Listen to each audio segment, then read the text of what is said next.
Right. Well, welcome everybody to our webinar, the BIPS webinar for April of 2022. I am absolutely delighted to be the MC, as it were, for the talk today on the city of Esfahan as actor, urban knowledge, and household anthologies, which is Professor Kathryn Babayan's latest book. Kathryn is professor of Middle Eastern Studies and History at the University of Michigan in Ann Arbor. She is the author just of books, of Mystics, Monarchs, and Messiah, Cultural Landscapes of Early Modern Iran, 2002, which earned her an honorable mention for the Saidi Sirjani Book Award in 2004. She has co-authored Slaves of the Shah, New Elites of Safavid Iran with Susan Babai, Aina Baghdadnias McCabe, and also Masoumeh Farhad, IB Taurus 2004, and has co-edited two books, Islamic Sexualities, Translations Across Temporal Geographies of Desire with Afsaneh Najmabadi, 2008, and an Armenian Mediterranean Words and Worlds in Motion with Michael Pfeiffer out of Palgrave Macmillan, 2018. And this present book is out of Stanford University Press and was published last year. I have a bit of a license to embellish on this. I've known Kathryn for an awfully long time, and I would say this is the third of her seminal works. One which I count is her PhD dissertation, which I believe, correct me if I'm wrong, is 1993, under the late Martin Dixon at Princeton University, which was the first in English discussion of the anti-Sufi polemics in Safavid Iran. And her Mystics, Monarchs, and Messiahs, which I think you can see it. I have a copy of it here, actually, at home. In my view, was the second. And then with respect to this third one, I think this is the third of these seminal works. So Professor Babayan, welcome, welcome. Thank you so very, very much. And oh, yes, thank you very much for BIPS.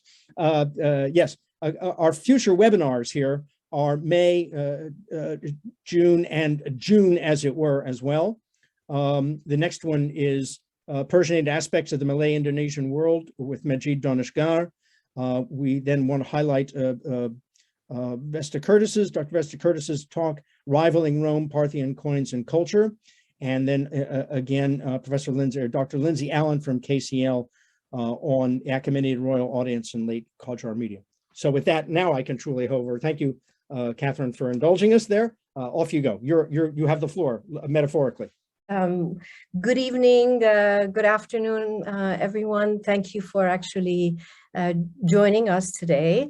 I'm going to be speaking to you about my book and a little bit reflections after a year that it's come out, to kind of synthesize some of the important findings that I think emerge out of the city as anthology.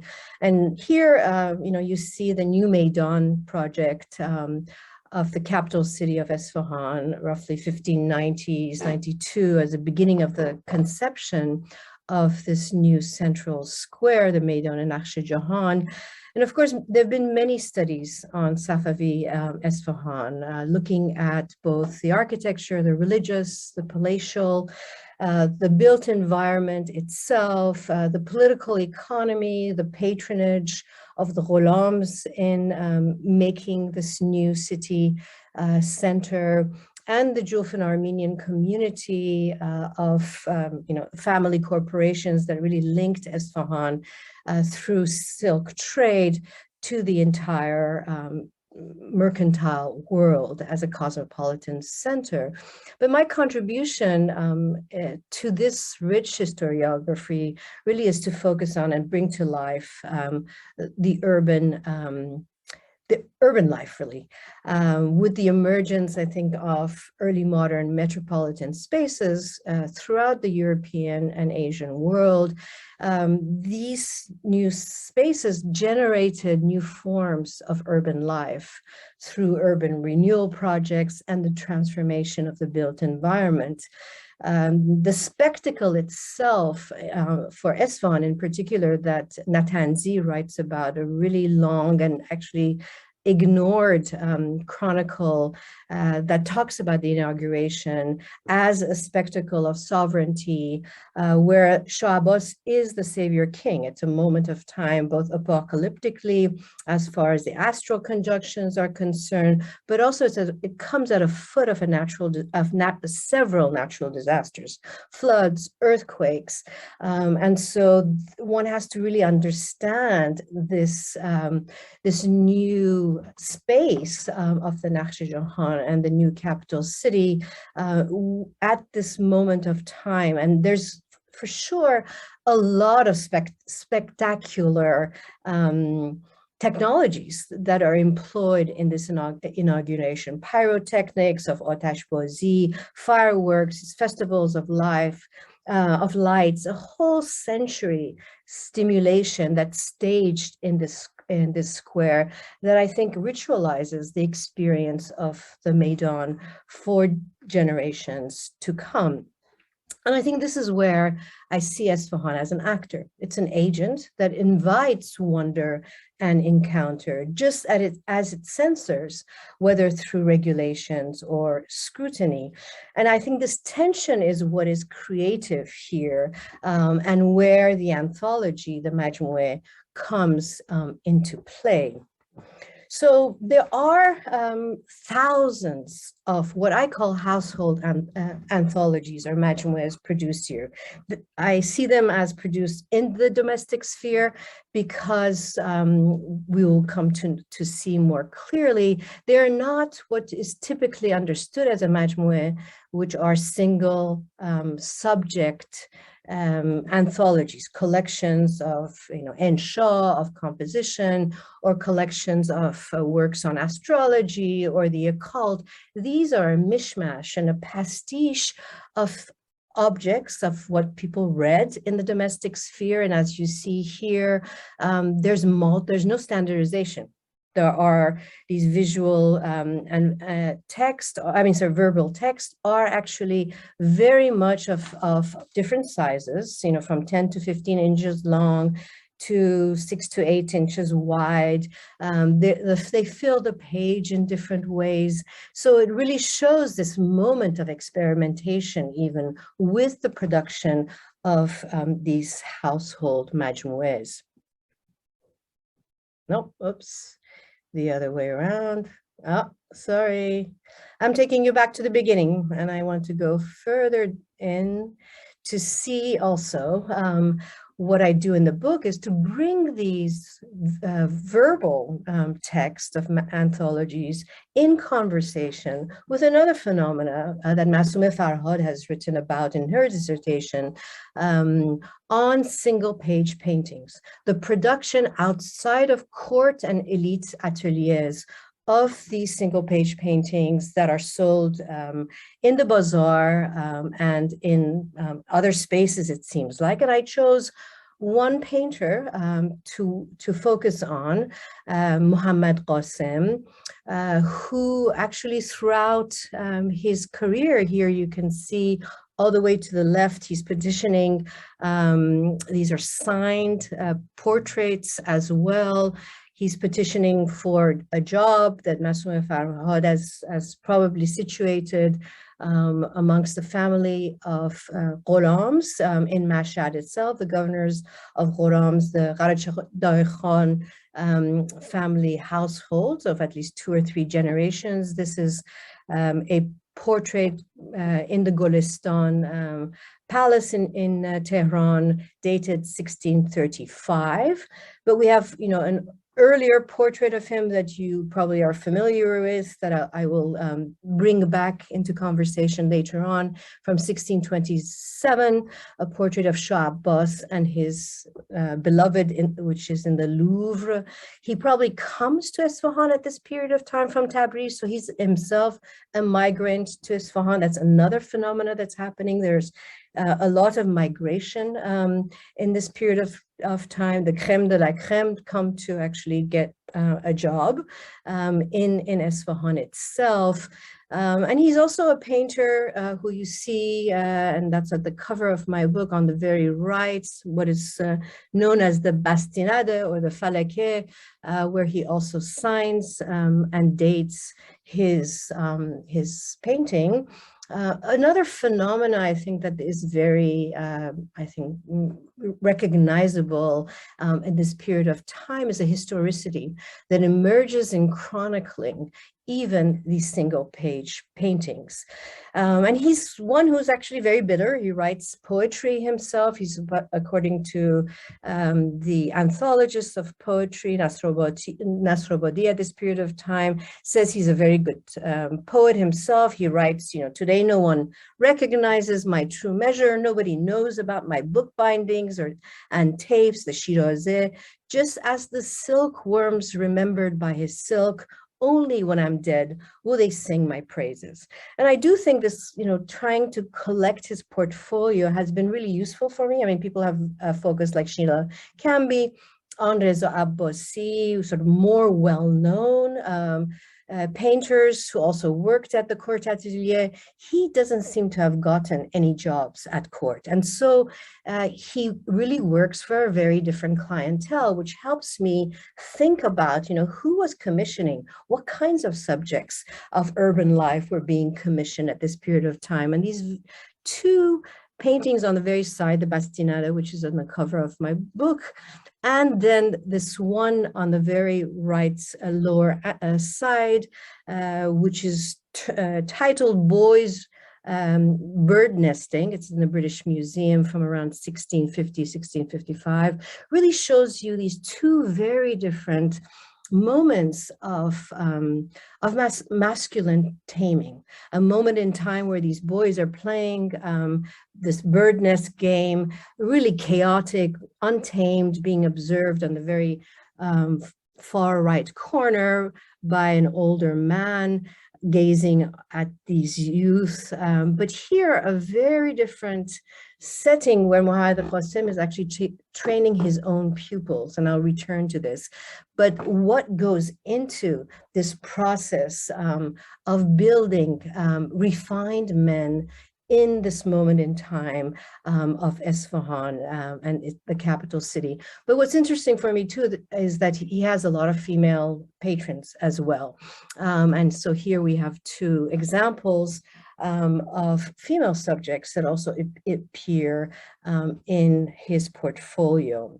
So what is the relationship? I mean, that's one of the things that I was trying to figure out in the book between these single page paintings that are very clearly dated, even the place in which they are drawn. They're quick drawings, clearly, very instantaneous, very different from having paints in an atelier and having sort of a collaborative project of workshop painters, versus on the right, your majmu'a too. And this is just an example that I think encapsulates really the conversation that's also going in between these two genres of cultural production in Safavi Iran, the talisman. On your left, a single page painting by Moin Mosawwar from 1663, where he's holding a talisman. And here on the right, a manuscript that again is anonymous, which the majority of these majmu'as are anonymous, but one can tell their profession because what is at the forefront of what is collected is things that they use for their profession. In this case, a lot of wills, marriage contracts, rental contracts as well. So we could locate this owner as a judge himself, and then talismans that appear here too. Talismans are all over these majmu'as, so which tells you something also about the everyday beliefs in these kind of talismanic operations and tools. But he also records, how one can determine if a wife will die before her husband, or if a child is a female or a male, or a talisman on the very lower left of this folio, how to lower the fever of a child. And what's remarkable also about this majmu'a itself is that we have a name of a female inheritor, maybe the daughter of the owner, the Ghazi himself, referring to herself as Jahan Banu, which was very important for the argument that I was making about these household anthologies, that they're domestic objects that women also participate in, and they can inherit as well, but as well read and become sort of refined residents of Esfahan as well. But they also tell you something about what's circulated in the city, what kinds of city practices, and what kinds, importantly, of urban knowledge is in circulation and in distribution in the city. And so here again, one can see how urban knowledge and how the city itself as an actor is constituent of this cultural production, and how this anthology, both visual and verbal, can be seen as objects that motivate each other. The city motivates these objects, the production of these objects, and vice versa. So one sees in this collection of visual and verbal texts really a variety of genres that are circulating in Esfahan itself, from friendship letters to manuals of conduct, to model letters that are collected, to epistolary manuals, and the writing of the city itself. The genre of the Shahr al-Shub is drawn from this medieval period and really comes to narrate the entire experience, and the erotic experience actually, of the city itself, along with these single page paintings and poetry that I focused on one widow whose Masnavi is recorded in her family anthology. So one thing I did beyond looking at these kinds of genres that cross and connect households together, namely friendship letters and gifts as two objects that not only show you what people exchanged and how they communicated with one another, but what really connected households and networks of friendship together. But I focused on two household anthologies as exemplary of how I read these majmu'as. I use them because they were named. We have the owners on the right here, a majmu'a by Agha Hossein Khansari, a famous religious cleric, and onto the left, the Urdubadi majmu'a of bureaucrats, where the widow's Masnavi appears also as one of the collected items in this family archive itself. So what is also, I think, remarkable that helped me, because it was really difficult to figure out as I was reading through what these things are, were these two majmu'as that had table of contents. And that's an innovation in this period of time. And I read it as there's so much urban knowledge in circulation that there was a necessity in some way to order this material and information. And so you have here on your right, هذا في المجموعة, and you have actually, both each of the folnames it begins here with, and the folio numbers, the verso and recto. And here, very interestingly, a whole description of the different mahalles in Istanbul itself. So really thinking about the mapping of a city of Istanbul, and then the mapping of a city of Esfahan in some way idiomatically through the collection of this multiple genres of information that Hossein Khansari accumulates. And here, as a cleric, he's studying Arabic. He reaches an important position, but for him to write in Persian is very important. And so he has some sample letters that he writes, or these kind of hallmark spring greetings that actually get circulated and get collected also in this Urdu body majmu'a of bureaucrats itself. And he, writes deboches. He is very intent also to, as a form of adab and refinement, to write Persian eloquently, and so engages in this culture of Persianate refinement. So to move on, because I do want to actually have some time to hear your questions. These verbal texts and majmu'as, I think, help understand and read the visual as well, and vice versa. So something that's absent in the visual forms is even present in the verbal, and vice versa. And so we see, in all of these four, I've gotten sort of close-up clips. This is on the left in the bottom, the famous Muhammad Qasim's portrait of Shah Abbas and his male youth, which is also dated to, I think, 1627, that's in the Louvre. So, you have these typical images that are familiar to us from Ghazal poetry, right? So that the lover and the beloved, the exchange of wine, the ways in which beauty are described and desire are described, which you can see actually the economy, the sexual economy here, even amongst the female circle of musicians and singers, and the exchange of the gaze of this male onto these female homoerotic circle of musicians. And then, between these two men, a younger and a mustached male on top as well.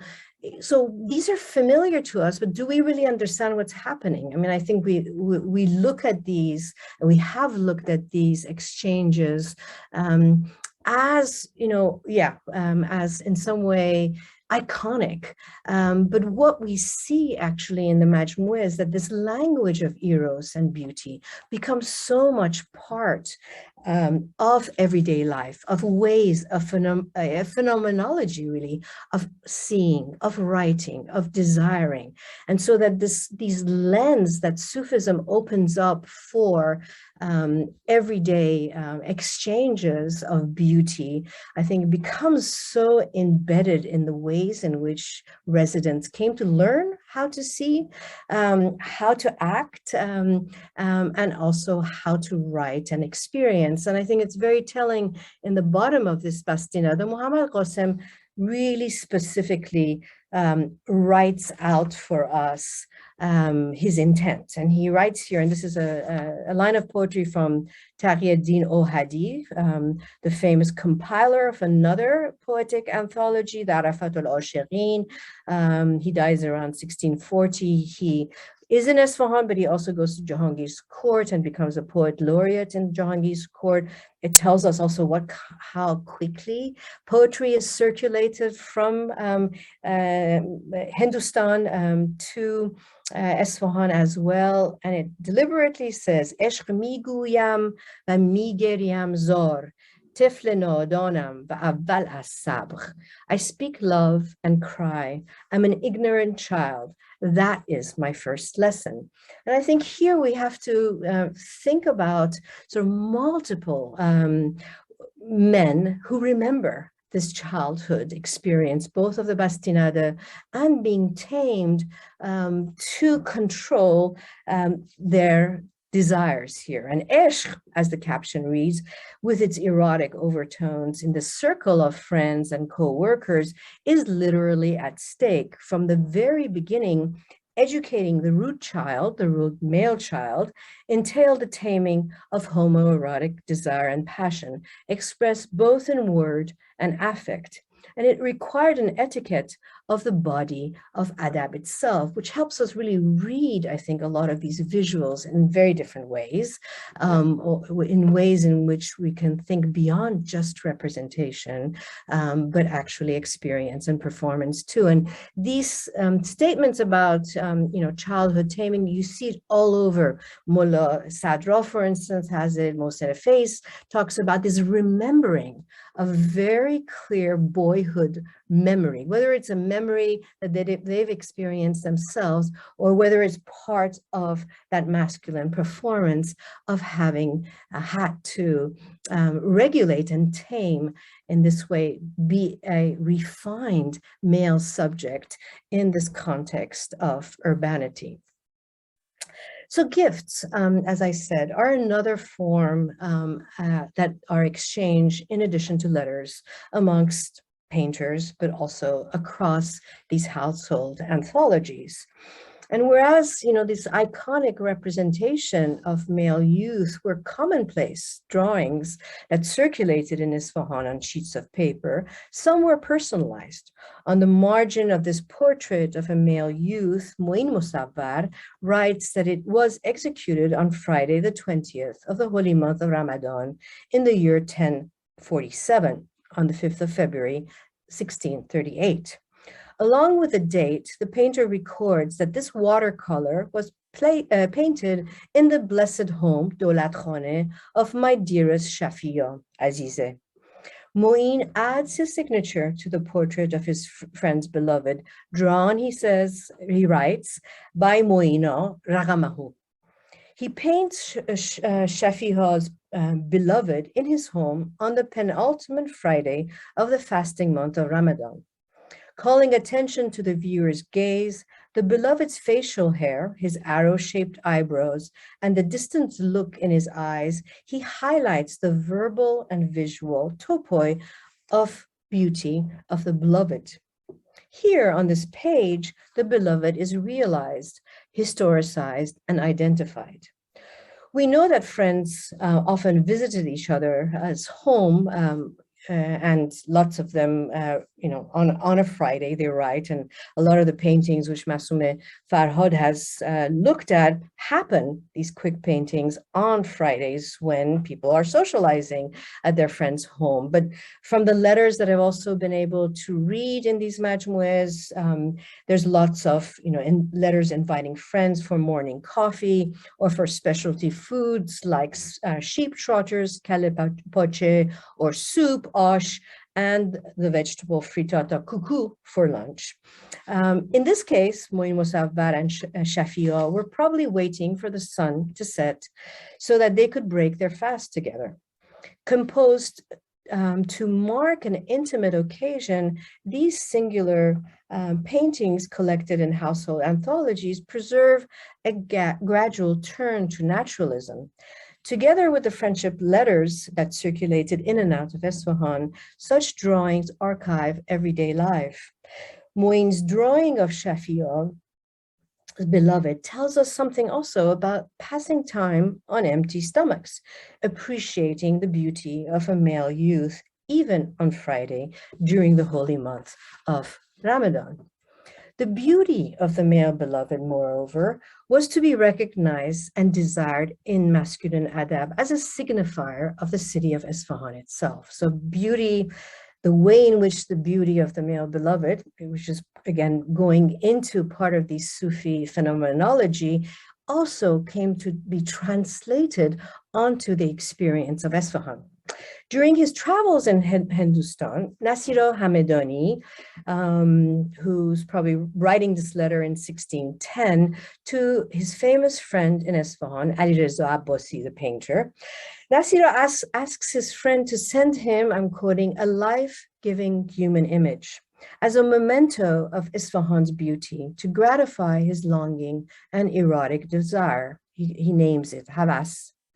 The request for a portrait, a surat, of a male Esfahani beauty was part of the adab of masculinity, which connected Ali Reza Abbasi to Nasiro and his acquaintances in Mughal India. This gift of friendship had the power to forge bonds as men viewed and communicated the adab of aesthetics and erotics beyond imperial dominions. Even as Nasiro was boasting about his friendship with the celebrated painter, it was the exchange and the subject of the gift that mattered. He says, "Let me, Nasiro, show them," the Mughal Indians that he's in contact with, "how your Alireza Abbasi's painting encapsulates the beauty of Esfahan." The homoerotic vista household anthologies expose bring into sharp focus the materiality of Esfahan with a view onto how the city was effectively seen, read, written, and desired. Nasiro's letter to Alireza Abbasi circulated widely, prized for its value as an exemplary object of adab and written in eloquent poetry and prose. The letter quickly became a classic model to emulate and to read in households and friendship circles. Yet Nasiro's letter also encapsulates what I've been talking about, this phenomenology of experience shared in Esfahan's household. As he lays out the work that portraits performs, he draws on the mystical vocabulary of transcendence to write his yearning for Esfahan's beauty in a language that merges sexual desire with spirituality. Nasiro evokes Shah Abbas's ideal city, anthologized or analogized to the Nakhsh Jahan, the image of the world, which today remains a metonym for Esfahan. But the intimate connections between urbanity, eroticism, friendship, and spirituality operative in the 17th century has been lost to the significance of the central square. Thousands of friendship letters assembled in anthologies sit in Tehran's manuscript libraries, and thousands of portraits of male youth are housed in museums worldwide. Their bond and affinity have been severed by our modern taxonomies and habits of collecting. So the city of anthology has reunited the visual with the verbal to make the city familiar and provide a new and enticing, I hope, panorama of what it means to experience early modern Esfahan. Thank you. That's absolutely terrific. Thank you very, very much, Kathryn. Before I go any further, I've been asked to pass on a message that the Vesta Curtis lecture on the 6th of June is an in-person lecture at BIPS, that is in the British Academy. So there'll be more information on the website. I will take questions in order. Now, this is where myself and technology begin to, yeah, anyway. So I have questions so far, and I will take them in the order I have them. The first question I saw was, my question is, if in the city of Esfahan, these writings or majmu'as or letters were used in daily life, or were they a way of only a way of bureaucratic communication? Mm-hmm.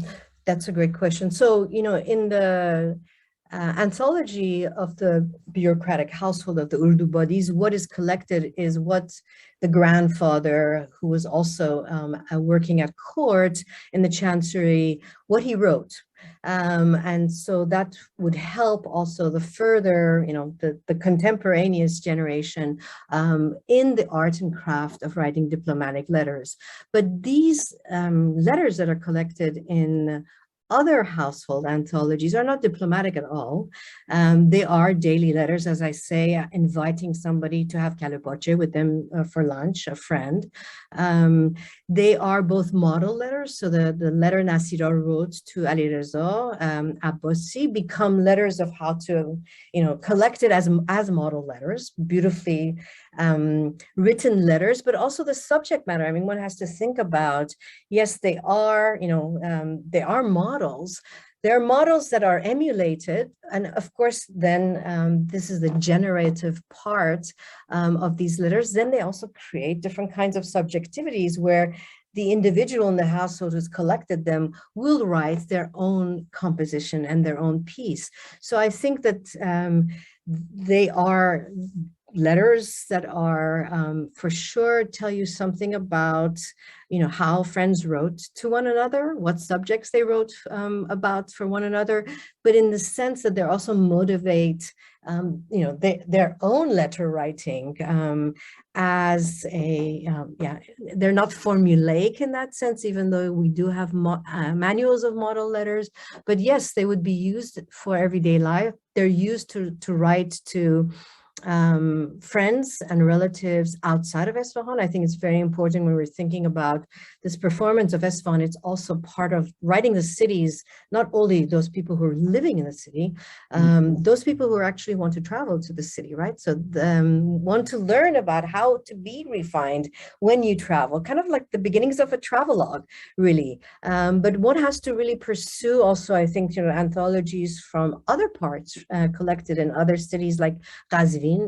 There's a lot of anthologies that are also produced in Qazvin and in Ray, for instance, to see, what is collected there versus what is collected in Esfahan. I limited my collecting of anthologies and studying of anthologies to Esfahan of the 17th century. So there's a lot more that needs to be done.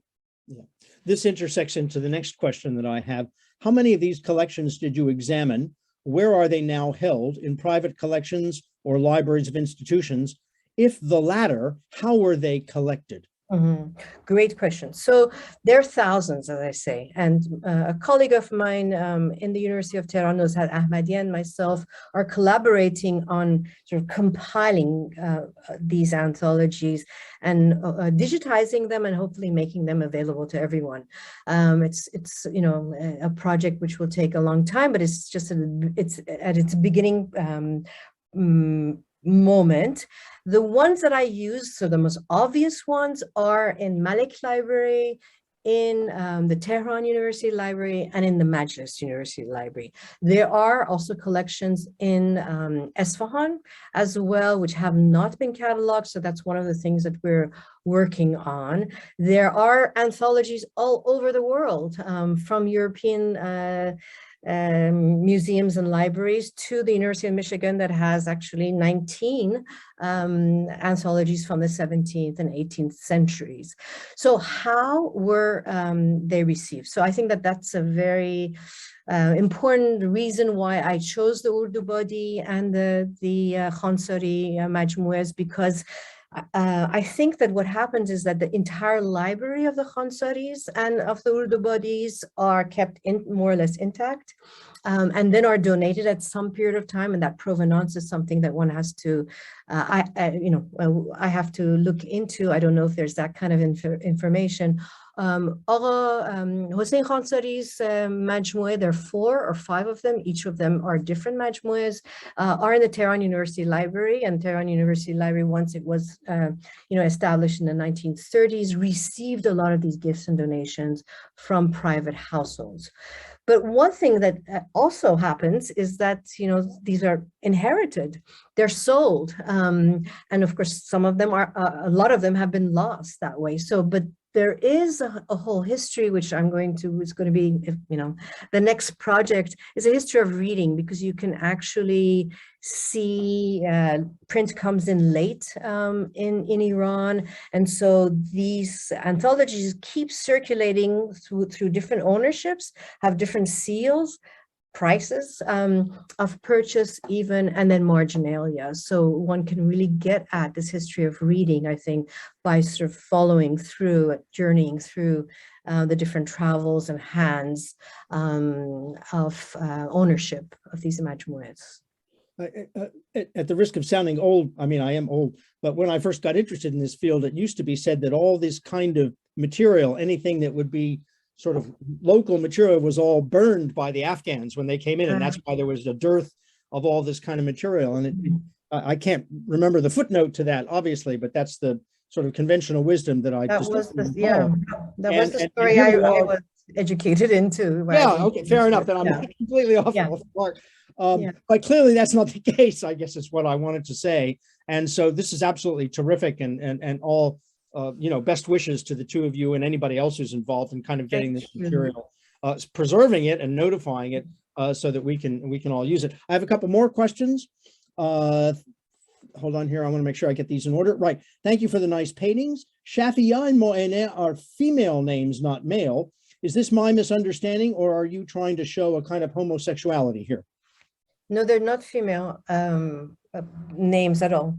Shafia and Moina are both Mu'in, and his signature is Moina. That's how he signs. We know the painter Moin Mosafar, and Shafi, so it's Shafia. These are terms that are used, and you see actually the name here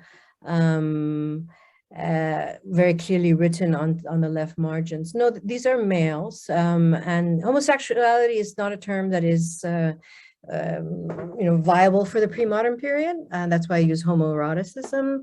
And so the practices are different. Before these typologies and categorizations that come into into play in the 19th centuries. Another question. In the slide of Urdu body, can you tell us more about the content? There are so many squares. Is it like a journal? Yeah, exactly. So, these are table of content. So different ways of writing out. As I said, it's a very sort of original addition to anthologies and manuscripts here. So, here you have a list, and I think it is interesting to see that you have a list, of course, with what is common that you see in these types of organizing material. And here you have squares, right? And what you also have is a different pagination. So what happens with this anthology is that it grows. It is cut apart, and there are additions as it moves from Esfahan, probably after the Afghan invasion, to Ordubad itself. There is a continuation of the family histories. So you have letters. You have, Agha Hossein Khansari's dibaches there. You have Nasira's letters as well, Nasira Hamedani's letters. You have a lot, another figure who appears, a literati, Zuhuri's letters and dibaches that appear. You have Saib's letters, and you have that Masnavi. You also have examples of the family poetry, ghazals, qasidas. So there's really a mixture of, letters, model letters asking for wine, or asking what appears also very commonly, a request for eyeglasses, einach, or for yogurt. So it is a mishmash of both what comes in the beginning, which are these diplomatic correspondences where we can actually really locate, even though we know the name of the owners and the family members who worked at the Safavid court in the 17th century too, but what was professionally used, and then in addition, what was also collected in this household, probably collected on loose sleeves, and at some point the scribe, and we know the name of the scribe for Agha Hossein Khansari, he names himself as Reza Qoli. In the bottom here, I don't know if you get to see it, we actually have the dates of both the beginning, shuru, and itmam and khatime, a 3-year period of time, which gives us a sense really of the process of compiling. And, in this case with the scribe Reza Qoli, he makes certain that he knows when is the handwriting. So we have actually 3 hands here. When is the handwriting of Agha Hossein Khansari in the majmu'a itself?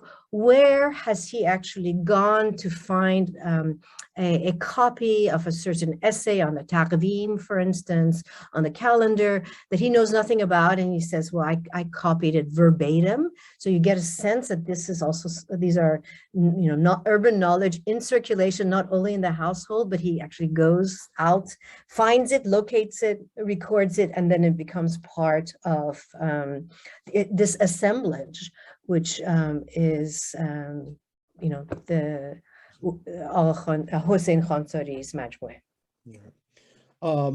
Right, another question. I get that the letters are a way of understanding the topics of the day. However, I'm a bit skeptical about treating paintings as representative of everyday lifestyle. Who painted? For what purpose did they paint? Is maybe my question. Well, I think the painting itself of Moeen tells you with its inscription, something that art historians have worked on very carefully, from Sheila Camby to Masum Farhad and now Keshvar Rizvi as well, that these single page paintings, when you have they come inscribed. They come inscribed with the dates. They identify the house as we saw here, the Dolat Khane of Shafior itself, the moment in time when this painting of Shafior's beloved was materialized. And so, of course, it's about day-to-day life. I mean, the most obvious of works is Moin Mosavvar's work that Masum Farhad has written about, is the lion that escapes in the city of Esfahan, where Moeen says, I didn't see it, but the rumors have circulated. And what was really dramatic about this was that this lion actually ate and killed a young boy who was an apprentice. And so there is marginalia where Moeen Mosavvar describes in detail this event and how it rocked the residents of Esfahan. And it comes at a point where he's also talking about, we had snow in the spring, we had snow and it was cold and everything was iced. And so, yes, this is not a representation that is, completely an imaginary. Yeah, it is very much chronicling life and these intimate moments, or these very dramatic moments with the lion eating the young apprentice. Another question. Clearly, these works are going to be very important for social and economic history of Esfahan and other cities. Thank you for initiating this important study, which will have many developments in the future. Not exactly a question, but I wonder if you could kind of speak to what you have seen and maybe not, looked at so intensely in that way. But do you think that what you have seen offers this possibility here? Totally. I mean, I'm hoping that my work is a social history. That is really something that I see as coming out of this book. But economic history is an important element. You're absolutely right that, we've relied on the Dutch archives. Rudy has worked on the Dutch archives, and Sebu Aslanyan on the Jufen letters of exchange. And we have not that much information till now on the economy, the local economy, and it is there. So, I mean, you have wills, and that's another way of thinking about inheritance and the circulation of goods. But we also have records also of, exchanges, the selling price of different jewels, the market prices also of different sort of luxury items are the ones that I've seen more. And I think that there's so much there that I haven't seen. So I think going back to the question, which I didn't answer, is like, how many of these have you seen? I mean, I have really looked and read carefully through at least 300, but at least 500 of these majmu'as, I've gone through the table of contents and flipped through the folios. So there's a lot more, absolutely. And I think that kind of information is there. Okay, thank you. Another comment, question, yes, as well. Thank you, Professor Babayan, for a fascinating presentation and study. With your usual perceptive gaze and using sources that have been hitherto unused, you bring to life a wealth of information about urban life in Safavid Esfahan. Quick query, these represent the life of the haves, not the general public, yes? Mm-hmm. Yeah, no, and that's another, it's a good question. It's about, who has access to painting and to writing, right? And so that opens up this very broad and important question of literacy, right? And I think that they're, together with my colleagues, Paul Lazinski, for instance, who talks about the circulation of poetry and really in some way, the democratization of poetry in this period of time, that one can get out of, an anthology like that of the Nasrabadi, where he talks about all, people from all walks of life who leave their father's profession, laundroman, and take up poetry. And so that one sees a diffusion, for sure, of, different levels of literacy. So also in these manuals of writing letters, one even there gets a sense not only of gendered addresses and addressees, but also of different levels of literacy, so that there is a preemption for those who don't necessarily have khat, and who can't write these elaborate letters, to basically just write the opening of what we see in the ghazal. And that's a whole interesting phenomenon of how the ghazal is transformed into these prose letters in this period of time. Just the opening line of greetings, and then, half a seal can appear. And so I think, that from these majmu'as, we see a wide also spectrum of literacy, but something that I argue is also that the city itself and the center square, there's painting all over.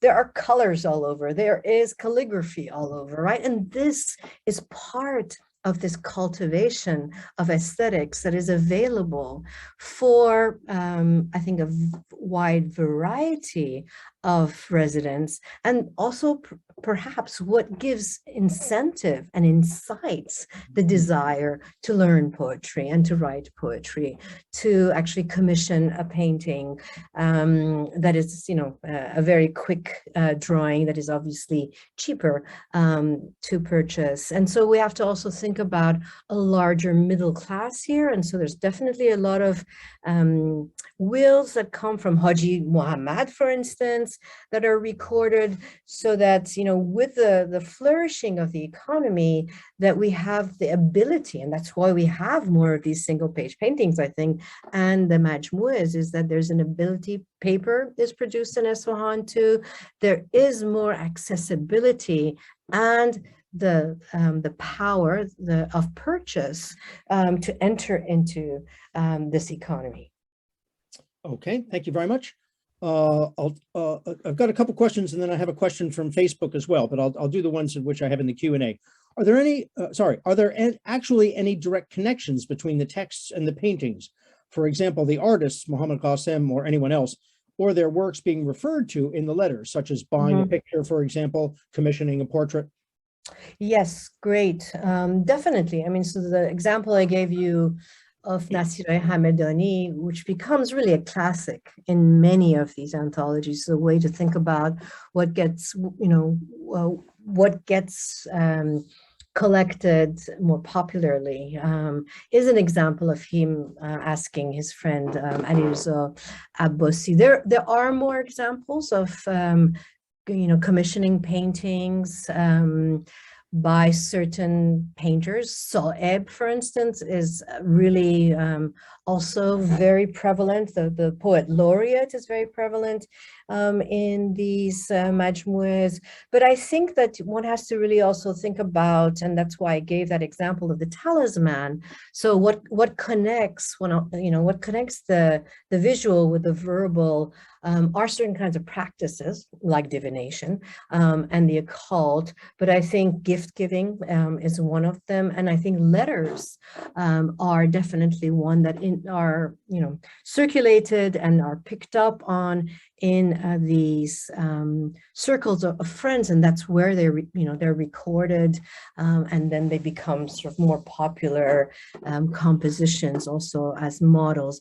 But definitely there are collections as far as sort of the motivating aspects of what gets represented and painted and depicted in paintings and in adab, in verbal adab. And I think part of that is like these people who are coming from all over the Iranian world, but they're also, coming from India as well, as far as merchants. How do they communicate with one another?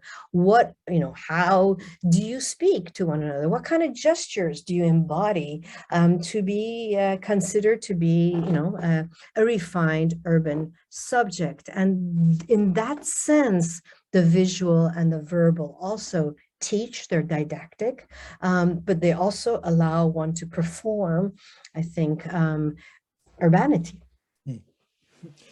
Bouncing off of the point you made about India, there's a question from Facebook about the visibility of this culture in Mughal India as well.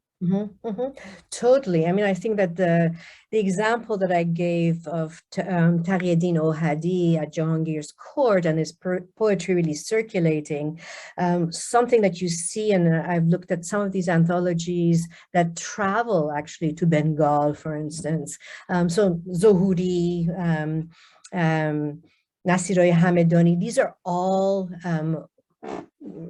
literati who write compositions of how to write a dibache, for instance, or how to write a letter that circulate and actually create this adab of Persianate culture across imperial frontiers.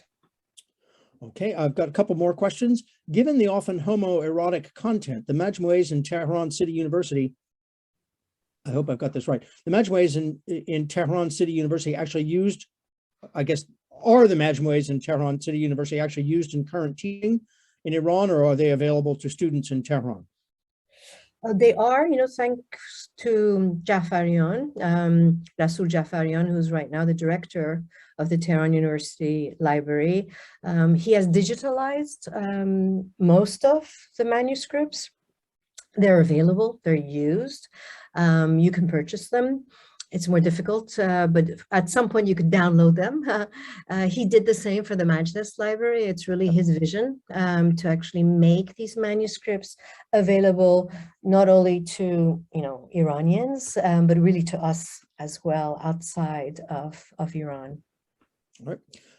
One comment, fascinating presentation. Thank you.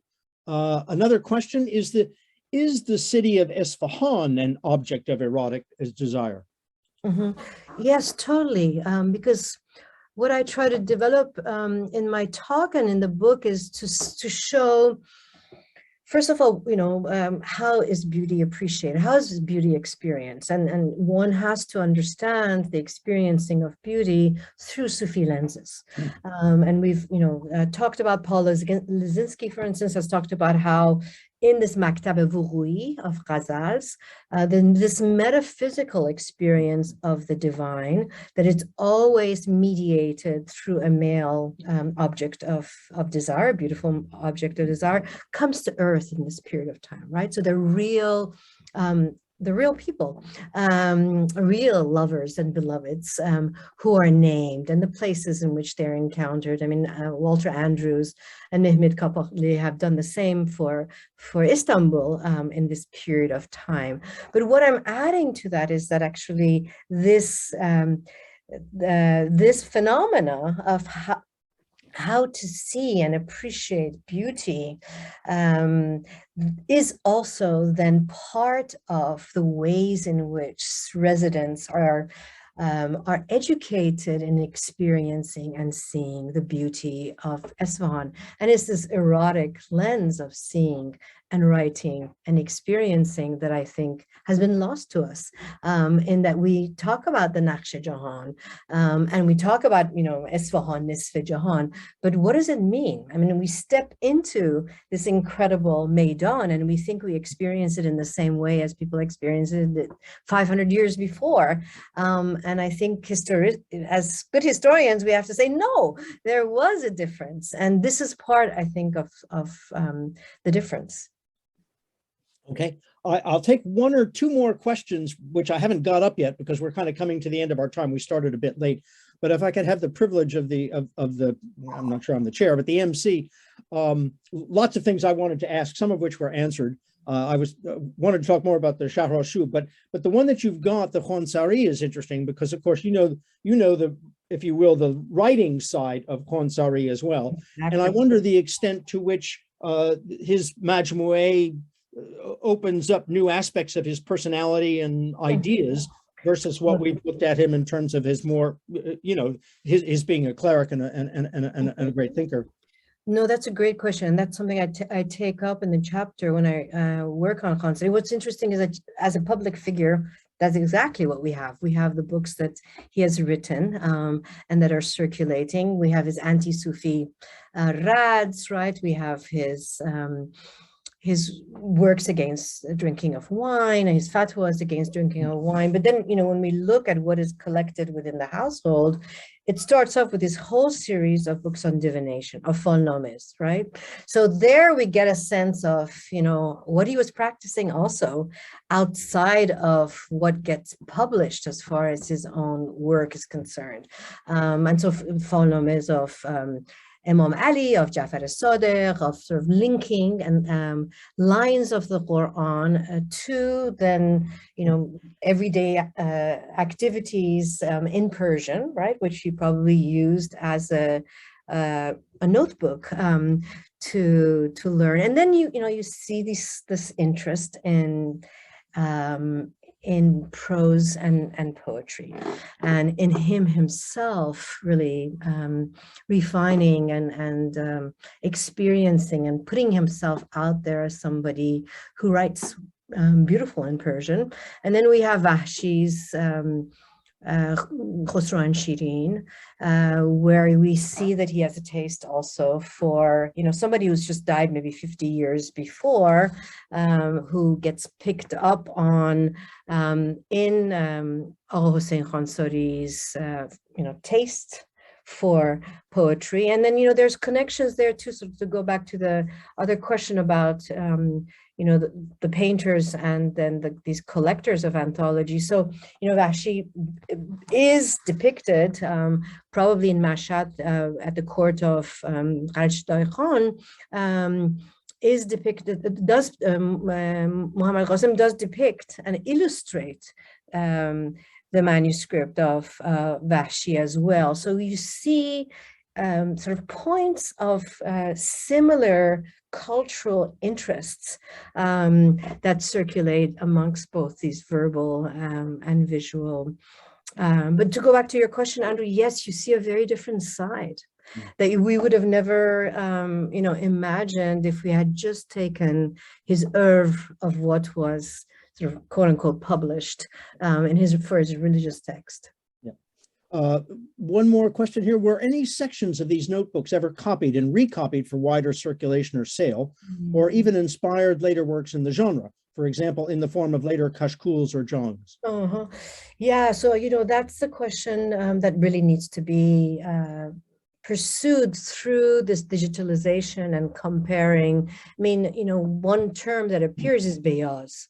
And so beyaz, so it seems like they're copies of, let's say, Hamadani or Zuhuri's dibaches, or Agha Hossein Khonsari's dibaches. So there's definitely a whole technical variety of terms that I've also tried to at least get at with the Urdu body majmu'a and the Hossein Khonsari majmu'a, where does the scribe, how does the scribe depict roqe versus a bias, right? And so when do these technical terms get used to talk about a particular kind of recording from the authentic source or not, or as a copy, or a copy of a copy itself? But that's a great question, which really needs to be pursued in the future. And then the final question I would ask is, so have you all, working with colleagues in Iran, got a work plan here? Yes, we do have a work plan. We've already cataloged the Meli library majmu'as, which was not cataloged. And so now, Nosal Ahmadi is working on the Esfahan library catalog as well. I'm in the process of applying for grants, because these are, huge projects, to be able to actually yeah, to be able to have enough money to send to Iran. And then, of course, with the sanctions, there's a whole other issue going on there. And this summer, I'm going to begin the digitalizing collection of European libraries of majmu'as there, so that we'll sort of cover those fronts. But I'm hoping that this is a project that I have some seed money for, that I will be able to get a bigger grant for, and that we will then, pursue very quietly the Tehran University Library. Yeah, this may be a bit tricky. We had a large number of attendees today, so but in any case, I think this is absolutely great. I'm so glad, Kathryn. It's very, very nice to see you again, and it's terrific to hear about this book. And not only the book itself, but the sources, the ways that are being thinking about it. And I think this is right. It opens up a whole new variety of material that can be consulted to tell us much more, I think, about what's going on the ground, as it were, in Esfahan and the other cities and in the country as a whole, from the lips or the hands of the people who are actually there, which I think is absolutely terrific. And a lot more compliments here of what a great talk, so informing. Thank you so very much.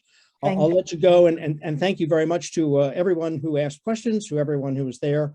And this is absolutely brilliant. Make sure that you, when you're making progress in this, send it out, and I will most certainly see that it is circulated so that we can keep track of this. Okay, thank you so much for the invitation, Andrew, and for all of you for this rich engagement. I appreciate it. Thank absolutely you. Terrific. And thank you all for attendees, and also to Sylvia and Imogen and the BIPS office for the all sorts of technical assistance and all. And with that, I will shut down. This should be mounted on the BIPS site if people want to look at it. Again, more messages of congratulations and thanks as well. And with that, from a sunny Edinburgh, I say, yes, unusual. I say good evening and thank you again. Thank you. Bye-bye.